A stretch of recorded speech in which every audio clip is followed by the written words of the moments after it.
and welcome to Paper Pilgrims, a new literary podcast. Travel with us through time as we explore books from around the world. I'm Sneha Nagesh. And I'm Alex Breeden.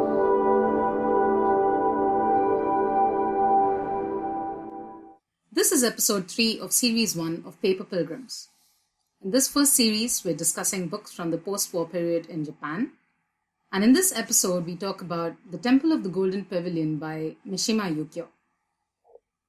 Mishima was an extremely interesting personality, and he had really strong opinions. He was a right-wing nationalist, and even today, he's considered to be a polarizing force in Japan. Yeah, and Mishima is popular both in Japan and abroad, unlike Dazai, who is sort of contained to his popularity was contained in Japan. But a lot of people, even today, know Mishima in the West, especially because of his suicide. But to go backtrack a little bit, growing up, Mishima was with his grandmother, and she was fairly protective and she kept him from doing things with other boys and doing anything really masculine. But she also introduced him to literature, so he was inside reading a lot. And he was with his grandmother till age 12 or something. But then his father was the complete opposite, where he was like super traditional and like masculine. But Mishima was very smart, very precocious. He started writing at a really early age, age 12. He also was published in pretty prestigious literary magazines from an early age as well. And that's why Mishima's actually a pseudonym that he got in middle school when he was going to publish something in a major literary magazine. Mishima is just a random station in Tokyo. So he was growing up during the war. He narrowly avoided getting drafted to a regiment that was then subsequently massacred in the Philippines. I guess after the war, he went to the University of Tokyo, so the most prestigious university in Japan. And he graduated and worked for like a year in the finance ministry before quitting to write full-time. And very quickly became a celebrity at age 24 with his novel Confessions of a Mask, which is about the life of a young, repressive homosexual, which is, of course, somewhat semi-autobiographical. And Mishima was definitely homosexual, but did a lot, sort of covered up, and his wife was he was married, but his wife was touchy about the subject. He was also considered for the Nobel Prize in Literature 3 times, but in 1968, Kawabata Yasunari, Mishima's mentor, won the Nobel Prize. So he figured there probably wouldn't be another Japanese author getting that anytime soon. In the 50s, he also took up bodybuilding and was obsessed with his body and becoming strong, which is sort of goes back to his childhood and overcoming that effeminacy and weakness that he had in childhood. And then he formed his own militia and became obsessed with restoring the emperor, although more like the essence of the emperor than the emperor himself necessarily. So very like right-wing nationalist ideology. He even went so far as to try to start a coup to overthrow the government, and when that failed, he killed himself by committing seppuku. And then he had a second who was supposed to cut off his head, which is traditional in seppuku, and the guy failed twice, so they had to get another guy or something. He died at 45. And seppuku is, of course, ritual suicide by cutting off your stomach. Yeah, disemboweling yourself. And bowels. Disemboweling yourself. Which is why he probably wanted his colleague to cut off his head so that the pain is not as much as you'd imagine. Because if you have your head cut off, you should die quickly. Yeah, he led a very, very rich and complex life. I mean, that's why we said that he was polarizing, because he'd got loads of strong ideas about things. And sometimes if you read his essays, like The Sun and the Steel, when you read it, it's it's sort of his memoir, and there's lots of autobiographical things as well. But it's mostly about how Mishima, what his relationship is with his body. And he talks a lot about, his martial arts and his bodybuilding. Yeah, I don't really get that either. And things like that. Anyways. But you got obsessed with, that's the thing. I mean, I don't get it either. But when you read his essays, he's so passionate about it that you kind of get it. He's a unique, eccentric person. He wrote lots of very interesting things, and he used a lot of contemporary events to inform his writing. So, for this book, for the Temple of the Golden Pavilion, he was inspired by an odd event which happened in Kyoto in Japan, and this was around the Kinkakuji Temple. So the Kinkakuji Temple, or the Temple of the Golden Pavilion, is a medieval Zen Buddhist temple in Kyoto, and its top 2 floors are covered in gold leaf. Although, have you seen the picture? I think it's on Wikipedia actually. There's one of like King Kokuji in 1880, and the gold leaf is all gone. Because this is like post-war, right? Japan's not rich. They probably didn't have that much money to devote to even a national treasure. I think part of that is in the book, right? Where, I mean, at first he doesn't even recognize it as beautiful. The temple's top 2 floors currently are covered in gold leaf, and it's a World Heritage Site, and many visitors come to see it every year. But in 1950, the temple had a different appearance. It was kind of run down, still considered to be very famous, and a lot of people came to see it, but certainly different to how we know it today. But basically, a young, crazy monk decided to set fire to this temple. And when he had his trial, he had a stutter. So, and with this stutter, he talked about his hatred for beauty. And he did not show any remorse or regret for destroying this building that was so many centuries years old, over 5 centuries years old. Yeah, and Mishima actually got a lot of his material from, the actual circumstances. Yeah, so Mishima was fascinated with this episode and wanted to write a book about it. So he wrote The Temple of Golden Pavilion based on this incident, and he was 34 when he had it published in 1956. So let's listen to a reading from the book. On spring evenings, when I returned from school, I would sit in my study on the 2nd floor of my uncle's house and gaze at the hills. The rays of the sinking sun shone on the young leaves that covered the hillside, and it looked as though a golden screen had been set up in the midst of the fields. When I saw this, the Golden Temple sprang into mind. Though occasionally I saw the real Golden Temple in photographs or in textbooks, it was the image of the Golden Temple as Father described it to me that dominated my heart. Father had never told me that the real Golden Temple was shining in gold, or anything of that sort. Yet, according to Father, there was nothing on this earth so beautiful as the Golden Temple. Moreover, the very characters with which the name of the temple was written, and the very sound of the word, imparted some fabulous quality to the Golden Temple that was engraved in my heart. So that was our reader, Bo Vu, with the one of the opening passages from the Temple of the Golden Pavilion. And already here in the first chapter, you get a lot of the motifs and themes that are going to be repeating over and over in this book. And in this section, in this excerpt that we are reading, you have the Golden Pavilion as this already from the childhood as an ideal of beauty, particularly as an ideal, because he doesn't see it, right? It's just, or even when he does see it, he has a stronger image in his head of the Golden Temple as this perfect beauty. And at the same time, we have the contrasting value to the Golden Temple and the Golden Temple's beauty. And we have the sea, which he also can't see, but which he sort of, just like the Golden Pavilion, he gets hints of it when, seabirds come in and settle on the field. So that sets up the contrast, the dialectic that's going to work throughout the book. And this is, of course, the narrator of the book, who's called Mizoguchi. Right, which means something like gutter mouth, which makes perfect sense because our character is a stutterer.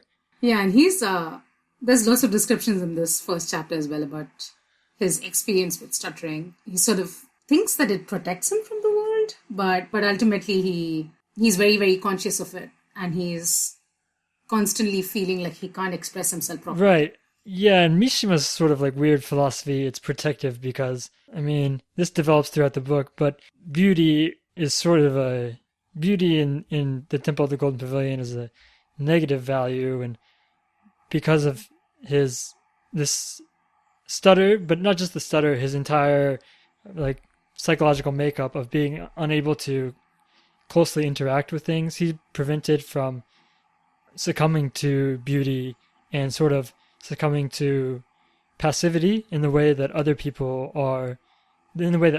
succumb to passivity, who can easily interact with life and enjoy its more sensual aspects.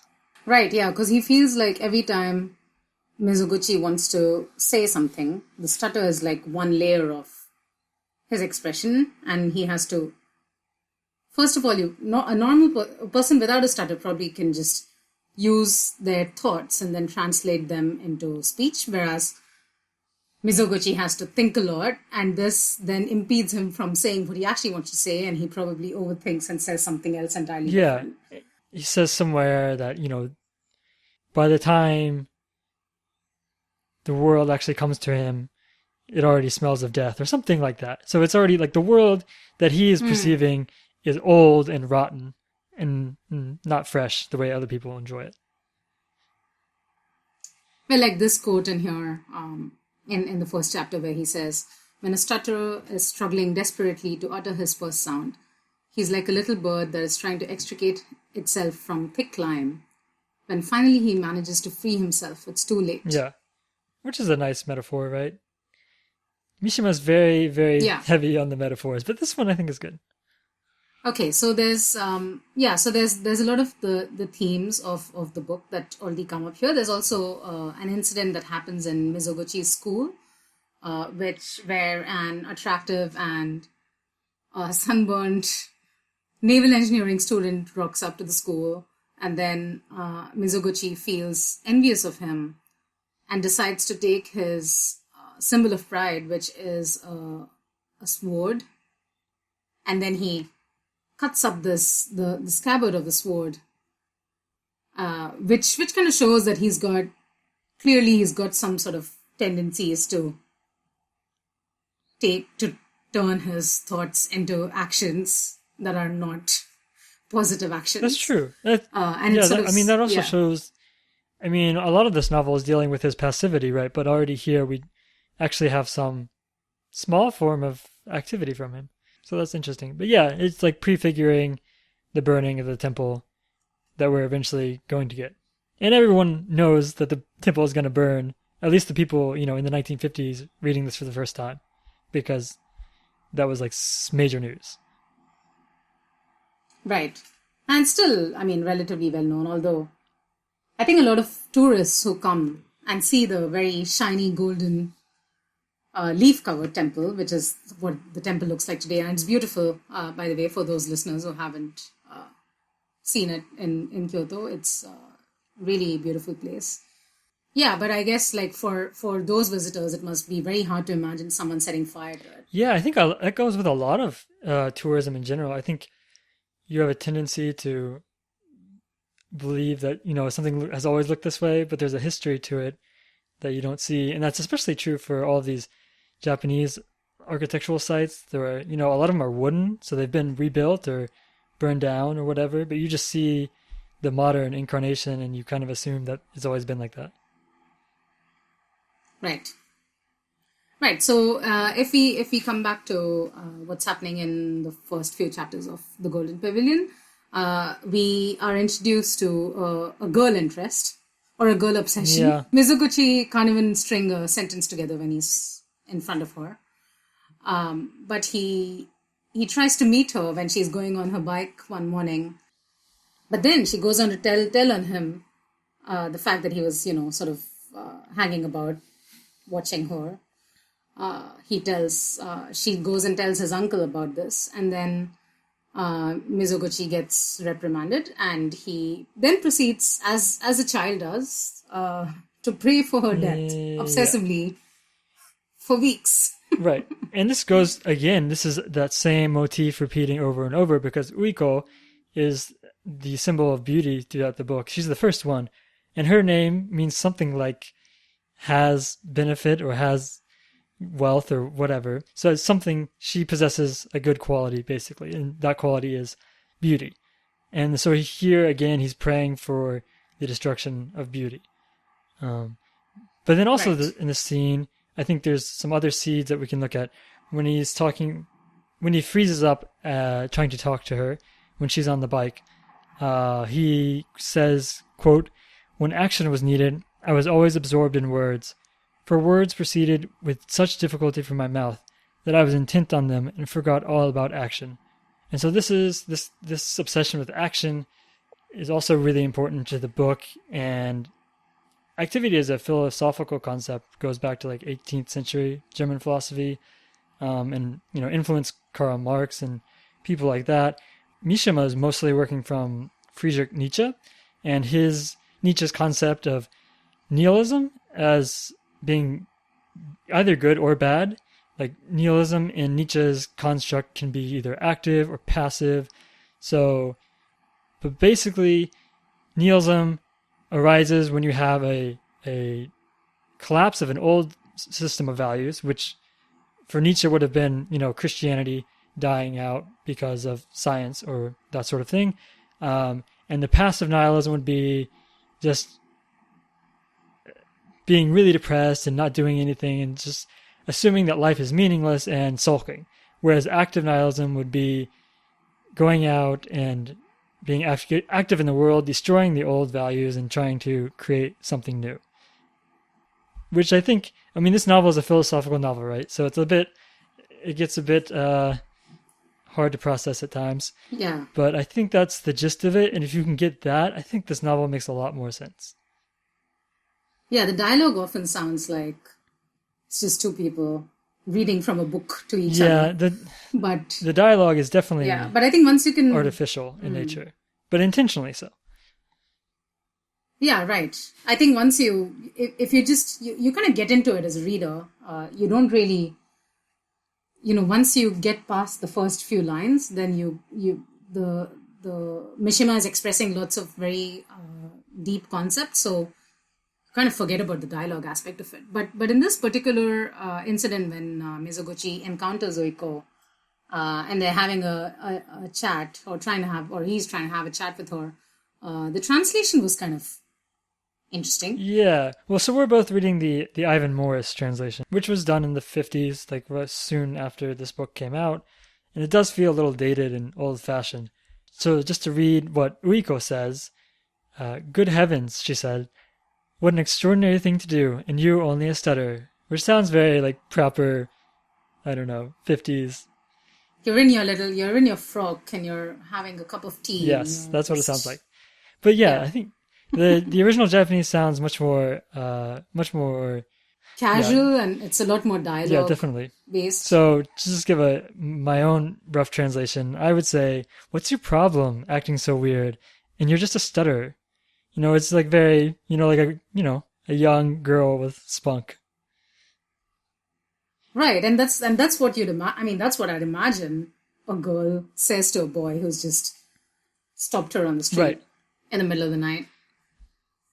Not good heavens. Which it sounds like an American girl who's grown up in a very proper church family. Anyway, yeah. So the translation. I think this is a good thing to bear in mind when if you're reading the Ivan Morris translation, that it's obviously, you have to remember when it was translated in the 1950s, and it might sound a bit dated. After Mizoguchi confronts Uiko, a little while later, we have this other big scene where Uiko has some affair with a naval officer, and this naval officer has gone AWOL, so the military police are trying to run after him and catch him. And one night, Mizoguchi goes out with all of the villagers who are all... They've caught Uiko in the act of trying to bring food to this AWOL Navy officer, and she's under a tree. Mizoguchi looks at her, and we have this passage. "I could not help thinking that never again would there come a time, in either Uiko's life, or in the life of myself, the onlooker, when her face would be as beautiful as it was at this instant. But it did not last long as I had expected, for the transformation suddenly came over that beautiful face of hers. Uiko stood up. I have the impression that at that moment I saw her laugh. I have the impression that I saw her white teeth glittering in the moonlight. I can say no more about this transformation, for as Uiko stood up, Her face moved away from the moonlight and was lost in the shade of the trees. Yeah, so this passage captures the moment when Uiko is changing from her first state of mind, where seems to be rejecting the demand from the military police that she reveal where her naval officer is, and she seems willing to die, right, for a higher ideal, at least in Mizoguchi's view. But then her expression changes, she stands up, and it's clear that she's switched from a different state of mind where she just wants to see the naval officer, and she's given in to the military police, the Kinpei. So she's sort of switched from an active figure to a passive figure in a way. And this is interesting, the passages in the book where this happens, because there's lots of, again, there is a lot of repetition, because you kind of, as a reader, you feel like you're reading the same thing over and over again. But the way this character behaves is interesting. And the way Mizoguchi perceives how Uiko behaves is also important to his own development. But she feels shame. I think Mizoguchi sees that she feels a certain, as though she's cheapening herself. She's let go of all her ideals as was described in this passage, and she's just submitting herself to this deserter and to this incident. I don't know if she expects the outcome of her actions to be what they were. Yeah, that's not clear. So I mean, after she changes her mind and she leads the military police to her lover, she runs up the stairs. Her lover comes out, and they both get shot. But he sort of the deserter wanted to take her as hostage, and that's in the process she gets shot. I think he shoots her, and then he actually ends up killing himself.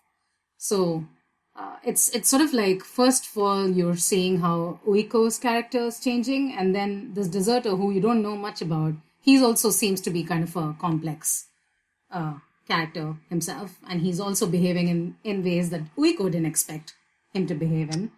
Mishima's opinions about sensual desire and how it always is inevitably connected with death. I mean, he says that fairly explicitly later, that sex basically is in Mizoguchi's mind is linked to death. There's lots of interesting passages later on which we'll get to about how Mizoguchi views carnal pleasure. Yeah. And this book is full of carnal pleasure and sex with objects and all sorts of things. Yeah, for someone who, if that's not your thing, feels for someone who feels somewhat puritanical towards sex, there's a lot of sexual description in this book. And it's like all abnormal, strange, curious kind of sexual descriptions. This incident has a huge impact on Mizoguchi and Uiko, and you have to remember that he had been praying for Uiko to die. So he feels a sense of responsibility for her death. Yeah. So did you read this in Japanese? I only read a few chapters in Japanese. Okay. But I did read What did you think about the writing? Just like the structure and sentences and... Well, it was, I like the descriptions of nature, and it was much more natural reading it in Japanese than in English. There was some strange words which I had to stop and look up. I don't know if that was just Mishima's style of using really strange old words, obscure words. I definitely think so. Yeah, I think that's pretty characteristic of Mishima. I mean, he was he studied the classics, and he definitely had some weird words. Like in the first chapter, there's this word Akatsukiyami, which means moonless dawn, which is kind of an obscure word that you don't use every day or see in writing very often. But at the same time, when I was reading it in Japanese, I felt like the sentence structure was actually pretty simpler, even simpler than No Longer Human, and most of the vocab was as well. So you have this interspersing of sort of obscure vocab, which is not, that can't come through in English because it doesn't translate well. But I felt like it's really pretty simple in terms of the basic form of the writing. Yeah, it's like the subject matter is very complex, but it's articulated in a simple fashion. Yeah. Which and I enjoyed it makes that. sense because it's a Bildungsroman, right? It's a coming of age novel. So then Mizoguchi finally gets to visit the Golden Temple, which he hasn't yet so far. So far, we've just been hearing about how he's read about it in books, or how his father's been talking about it with him. His father's currently, at this moment when they decide to go to the temple, he's quite ill. So this is worrying for Mizoguchi, but anyway, off they go to see the Golden Yeah, and Temple. on the train right And- there, you get all these sort of death-like images with smoke and Yeah, so clearly Mizoguchi is sort of expecting his father to die very soon. So they get to the Golden Temple, and then after all this, the first chapter so far has been so full of good descriptions about the Golden Temple, and then you expect that Mizoguchi is going to have a wonderful reaction to it, and he's going to be so, I don't know, enamored by it, but he's disappointed by the Golden which, Temple. to be honest, was kind of my impression, but whatever. When you went to the Golden Yeah, Temple? I'm not impressed by it. I prefer Ginkakuji, the silver Ginkakuji. Me too. Yeah. It's really like, I think Golden Temple is really beautiful right now. As we were saying before, it's got golden leaf and it's really it's actually is a beautiful temple. However, it's always crowded. Yeah, it's also not what you think of And- as Japanese aesthetics. It's like really gaudy. And it's quite gaudy.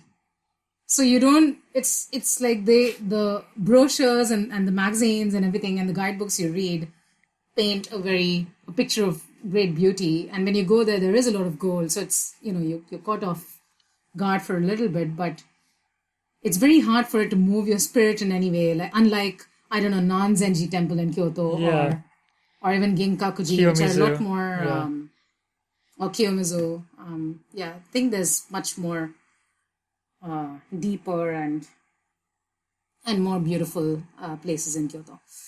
So anyway, so Mizoguchi is kind of disappointed with Kinkakuji, and that again shows his inability to perceive things quickly, because later he does become really enamored of the temple and becomes obsessed with its beauty, but at first he doesn't get that.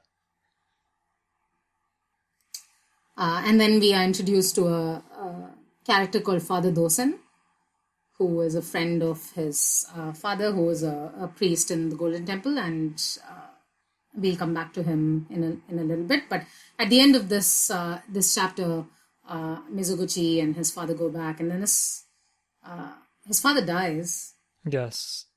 and this is a turning point in Mizoguchi's Yeah, life. and if we go back to that schema by Friedrich Nietzsche, to me the father is sort of the death of the old values. So to Nietzsche it'd be the death of Christianity or whatever, but here it's the death of the small town priest who has a reverence for beauty, but it's uncomplicated. And Yeah, I did think when I was reading the book what might have happened if his father hadn't died at this point. Because Mizoguchi might have turned out to be a slightly different person. And he may have ended Maybe. up, at his father's temple rather than being stuck at Kinkakuji. Right, so that's the end of chapter 1. And then the chapter 1, I think we talked about it in quite a lot of detail, because it does hold a lot of the themes that are going to come up in the book. Yeah, it's very and then- laden. Very heavy. Yeah. And sometimes I think because there is Mishima does use a lot of the same things over and over again. If you read chapter 1 with a lot of attention, then you can probably skip a few paragraphs later on. Probably so, yes. Right. So then Mizoguchi's father has a funeral. At this point, Mizoguchi then goes off to the Golden Temple to become an acolyte, a disciple, or a monk in the temple. Yeah. And at the temple, he meets this other acolyte named Tsurukawa, whose name literally means like crane river. So it's very pure, like a white crane, and like and like a clean flowing river. He's very honest and simple-minded, and he's associated with the color white. His skin is white. He wears a white shirt.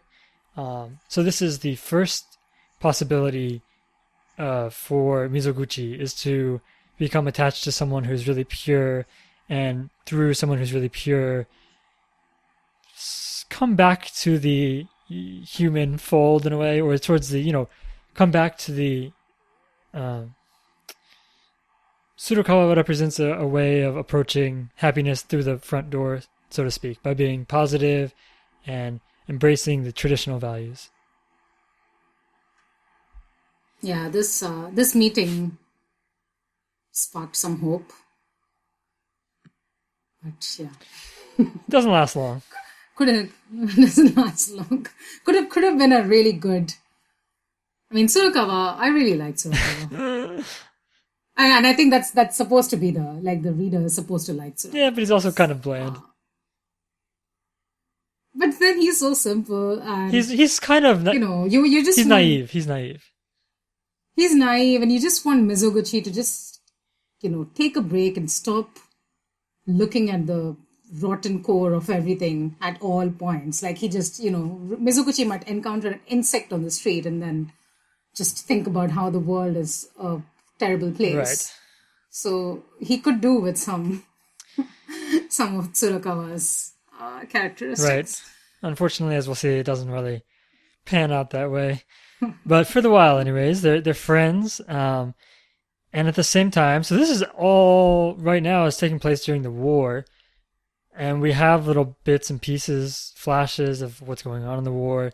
There are air raids being carried out by the U.S. military, by the U.S. planes on Japanese soil. And I think a lot of people, they just know about Hiroshima and Nagasaki being bombed, but there were like fire bombs all over Japan.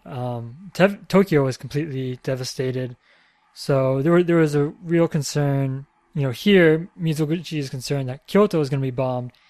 It wasn't, but he doesn't know that. So Mizoguchi tries to convey this concern about Kyoto being burned and the Golden Pavilion being burned to Tsurukawa. But he completely is unable to express his feelings. And he has a passage where he says, "These are the faces that confront me," when referring to Tsurukawa's face. "When I reveal important secrets, when I appeal to people about the resounding feelings with which the sight of beauty fills me, when I try to bring my very viscera into the open, what confronts me is a face like this." Which I think this was one of the more, one of the passages that connected with me more, because it's like, I think everyone has that time when they feel something really strongly and they are unable to convey it to someone else. Or they do convey it, but the other person doesn't react to it the way you expect. Yeah. They should. Yeah, and that's really frustrating. Yeah.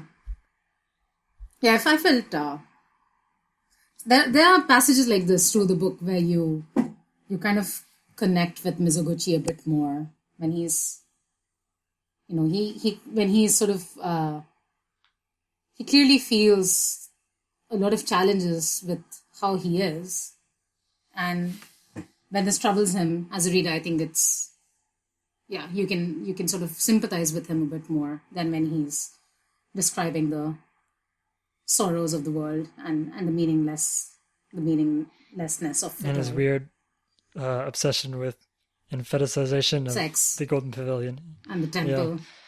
Yeah. That's hard to sympathize with, but okay, so Tsurukawa doesn't care about Mizoguchi's stutter, and during this time, because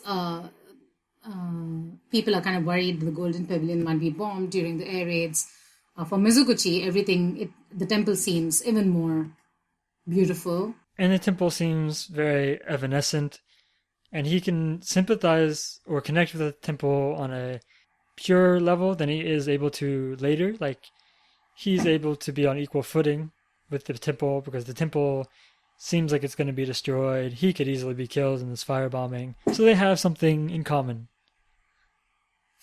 The temple and Mizoguchi. Yeah, they can both die, basically.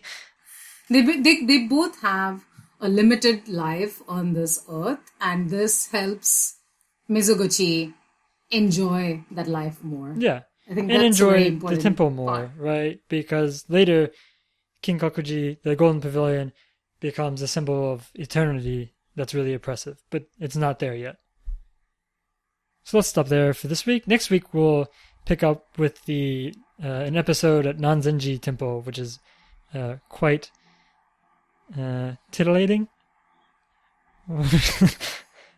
salacious. Very visual. Yeah, Very visual. very. You'll want to listen to it for sure. You'll be thinking about it for days. It's definitely one of the harder parts to forget from this book. All right. Thank you for listening. And if you want to check some of the books we've referenced or some of the articles that we dug into, that's available on our website. You can also check us out on Instagram, where we post other footage relating to these episodes and these books.